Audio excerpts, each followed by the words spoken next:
Hi guys, welcome back to talk easy.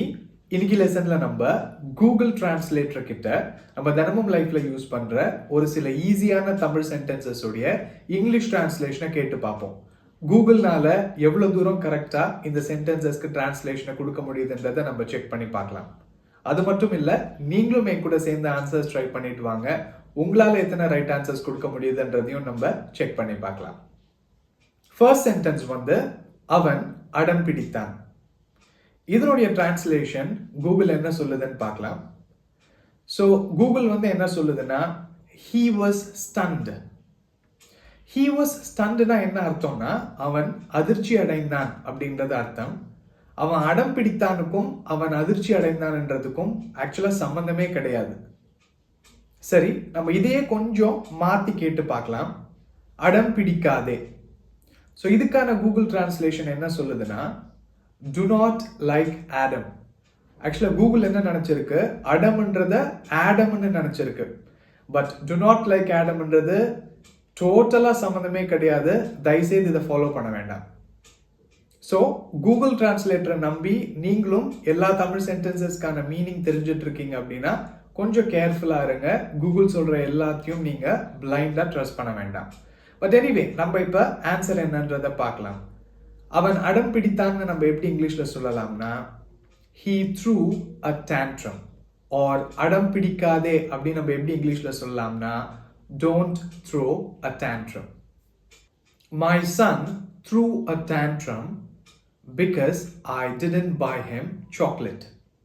நம்ம இங்க என்ன சொல்றோம், நான் என் பையனுக்கு சாக்லேட் வாங்கி கொடுக்காததுனால அடம் பிடிச்சான். She throws a tantrum and gets what she wants. அவ அடம் பிடிச்சு அவளுக்கு என்ன வேணுமோ அதை வாங்கிப்பா. You're throwing a tantrum like a child. Stop it. நீ ஒரு குழந்தை மாதிரி அடம் பிடிக்கிற, நிறுத்து. ஸோ அடம் பிடிக்கிறத to throw a tantrum அப்படின்னு நம்ம இங்கிலீஷ்ல சொல்லலாம். அடுத்த சென்டென்ஸ் பார்க்கலாம். உன் சட்டையை உதறு. நம்ம சட்டை போடுறதுக்கு முன்னாடி உதறிட்டு தான் போடுவோம். ஸோ இதுதான் நம்ம கேட்டிருக்கோம் கூகுள் கிட்ட.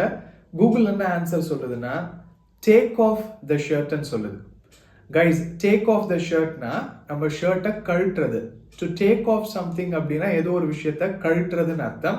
இது சட்டை உதறதுக்கான சரியான டிரான்ஸ்லேஷன் கிடையாது. ஸோ இது எப்படி நம்ம இங்கிலீஷ்ல சொல்லலாம்னா, ஷேக் யோர் ஷர்ட்.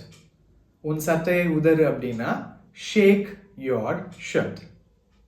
சரி, இப்போ ஷேக் யோர் ஷர்ட்ன்றதையே தமிழுக்கு டிரான்ஸ்லேட் பண்ண சொல்லி நம்ம கூகுள் கிட்ட கேட்கலாம்.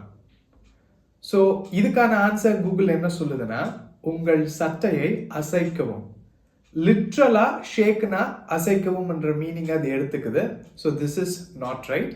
ஷேக் யோர் ஷர்ட் அப்படின்னா உன் சட்டையை உதறுன்னு அர்த்தம். இந்த எக்ஸாம்பிள்ஸ் பாருங்க. I found a 500 rupee note when I shook my shirt. நான் என் ஷர்ட்டை உதர்னப்ப எனக்கு ஒரு 500 ரூபா நோட்டு கிடைச்சது. Shake your pants, they are full of sand. உன் பேண்ட்டை உதறு, அது ஃபுல்லா மண்ணா இருக்கு. I shake my shoes before putting them on. நான் என் ஷூஸை போடுறதுக்கு முன்னாடி அதுங்களை உதறுவேன். ஸோ உன் சட்டையை உதறுன்னு நீங்க சொல்லணும்னா அதுக்கான correct translation shake your shirt. சரி, அடுத்த சென்டென்ஸ் நம்ம கூகுள் கிட்ட கேட்கலாம். என்னை படுத்தாதே. குழந்தைங்க நம்மள ரொம்ப படுத்துனாங்கன்னா என்னை படுத்தாத அப்படின்னு நம்ம சொல்றது வழக்கம். ஸோ இதுக்கான டிரான்ஸ்லேஷன் கூகுள் என்ன சொல்லுதுன்னா, don't lay me down. No, this is totally not right.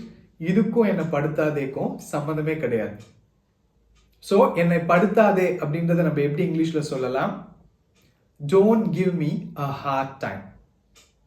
So என்னை படுத்தாதேன்றதுக்கான சரியான English translation don't give me a hard டைம்னு நம்மளுக்கு இப்போ தெரிஞ்சிடுச்சு. ஸோ இதையே நம்ம தமிழுக்கு டிரான்ஸ்லேட் பண்ண சொல்லி கூகுள் கிட்ட கேட்கலாம். So don't give me a hard டைம்னா கூகுள் என்ன சொல்லுது, எனக்கு கஷ்டம் கொடுக்காதே. இது ஒரு க்ளோஸ் ஆன்சர் தான். This may not be the right translation, perfectா கிடையாது, but still இந்த தடவை Google gave a close answer. So நம்ம அன்றாட வாழ்க்கையில don't give me a hard டைம்னா எதை குறிக்குது, என்னை படுத்தாதேன்னு நீங்க புரிஞ்சுக்கலாம். ஸோ இப்போ இதையே ஸ்லைட்டாக மாற்றி நம்ம கூகுளை தமிழுக்கு டிரான்ஸ்லேட் பண்ண சொல்லி கேட்கலாம். He gave me a hard time. இதனுடைய அர்த்தம் வந்து அவன் என்னை படுத்தினான். ஸோ கூகுள் இதுக்கு என்ன டிரான்ஸ்லேட் பண்ணுதுன்னா, அவர் எனக்கு ஒரு கடினமான நேரம் கொடுத்தார். Guys, this is not the right translation. He gave me a hard time னா அவன் என்ன படுத்தினா அப்படின்றது தான் அர்த்தம்.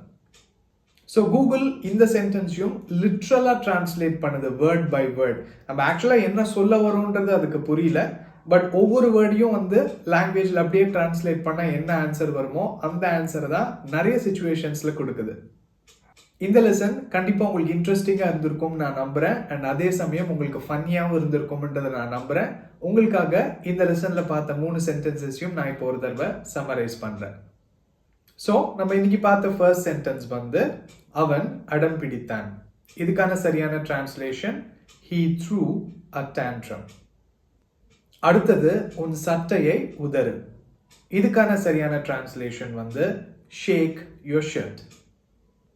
அண்ட் இன்னைக்கு பார்த்த லாஸ்ட் சென்டென்ஸ் வந்து என்னை படுத்தாதே.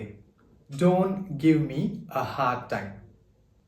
இந்த மாதிரி நீங்கள் கூகுள் டிரான்ஸ்லேட்டர் பற்றிலாம் கவலைப்படாமல் நம்ம இப்போ பார்த்த மாதிரி கிராமர்லாம் எதுவும் இல்லாமல் நம்ம தினமும் லைஃப்பில் யூஸ் பண்ணுற 5500 Tamil sentences, both basic and advance சென்டென்சஸ்க்கான சரியான இங்கிலீஷ் டிரான்ஸ்லேஷனை ஒரு ட்ரஸ்ட்வர்த்தி சோர்ஸ்லேருந்து கற்றுக்கணும்னு நினச்சிங்கன்னா டாக்ஈஸி அப்ளிகேஷனை டவுன்லோட் பண்ணி அதில் இருக்கிற டிரான்ஸ்லேஷன் கோர்ஸை வெறும் 999 rupeesக்கு நீங்கள் வாங்கிக்கலாம். And the best part is, உங்களுக்கு ஏதாவது கொஷின்ஸ் இருந்தால் you can interact with me on my application and உங்களோட கொஷின்ஸை நீங்கள் கிளாரிஃபை பண்ணிக்கலாம். என்னோட அப்ளிகேஷனோட லிங்க்கை உங்களுக்கு டிஸ்கிரிப்ஷனில் கொடுத்துருக்கேன், மறக்காமல் டவுன்லோட் பண்ணுங்கள்.